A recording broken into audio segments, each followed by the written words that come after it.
Everybody cooks, but not everybody has access to clean cooking. Some 3 billion people around the world still depend on polluting open fires or inefficient stoves to cook their meals. If everyone had access to clean cooking, we could help solve many of today's most pressing global challenges.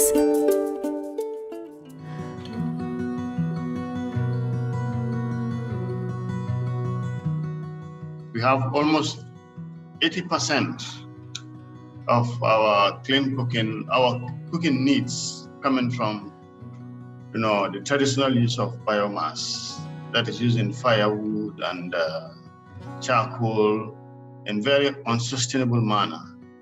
So therefore, meaning the method of cooking produces a lot of smoke that is not, good for the health, for women and the girl child in particular, and the associated health risks that are associated with it. That is one of the number one disadvantages.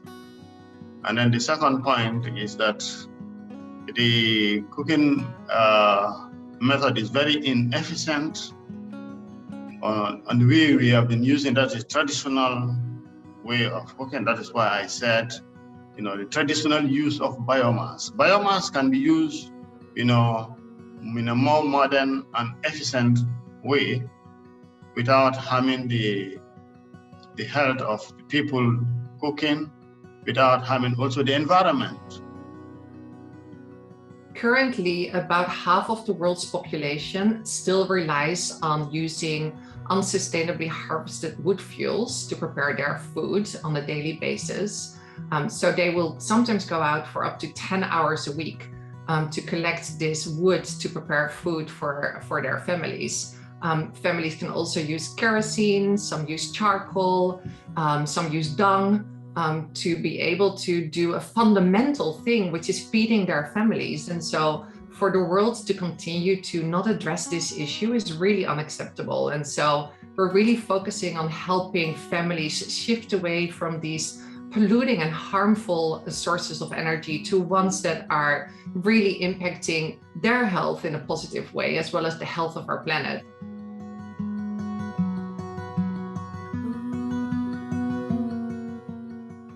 Yeah, the urgent communities are the urban areas. Yeah, but then we have not lost sight of the rural areas, because if you look at the urban areas, that is where the demand is. That's where the demand center is. And there are no supplies. And then everybody has to eat anyway. So therefore we have to provide our food. And most of Africa uses biomass, unfortunately, and in traditional manner or in efficient ways. So if you're able to reduce the dependency, on the use of inefficient stoves, using more modern bioenergy sources, as I mentioned, like bioethanol, using biogas and briquettes and so forth. Of course, there are a lot of challenges, in that process. Across the board in Africa, a lot of families are really still in need for transitioning away from dirty, polluting fuels to more modern and cleaner fuels to prepare their foods on a daily basis. And so I would say across almost every single country in Africa, this is still a major issue.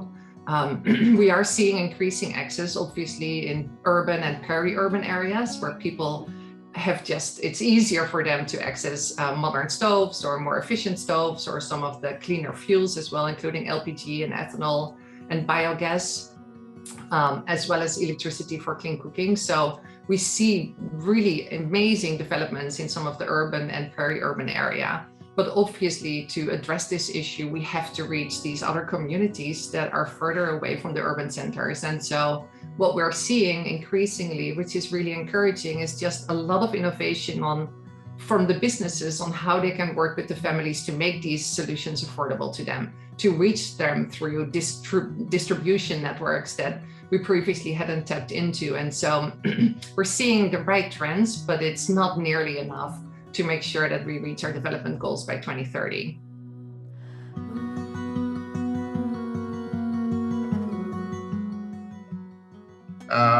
The environment in that it is normally the woods that are sourced from the forest, and typically the natural forests, that have been depleted. Of course, cooking is not the only means of, clearing the forest, but it's a contributing factor.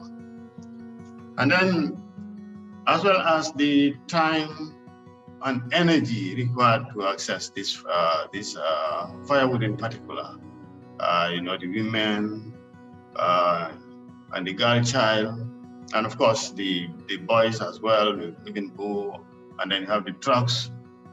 Previously, you have the source for firewood very close. You just go to the backyards, but now it's in kilometers, hundreds of kilometers. So all because the forests are disappearing, and then the livelihoods are being affected. Environment is very key for sustainable development. Where we don't have the trees anymore, then we are harming our own environment.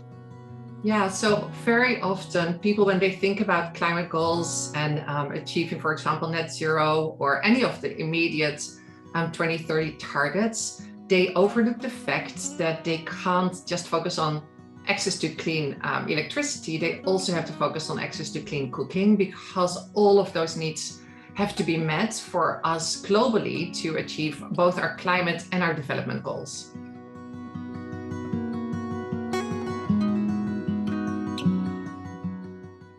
By introducing, very efficient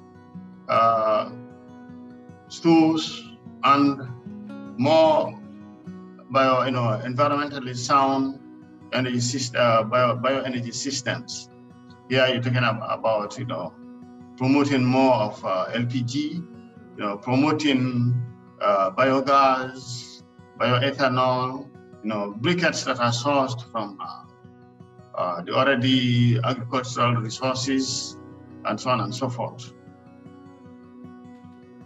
Some of the technologies we're focused on really provide much more efficient stoves, so they have to use less of the fuels to prepare the food for their families, and so improved biomass stoves. They can shift to biogas. Some families are increasingly using LPG or ethanol for their cooking needs, as well as in some communities we see an increasing shift towards electricity, using electricity for cooking, which is obviously, when the sources there are renewable sources of energy, really the best solution out there.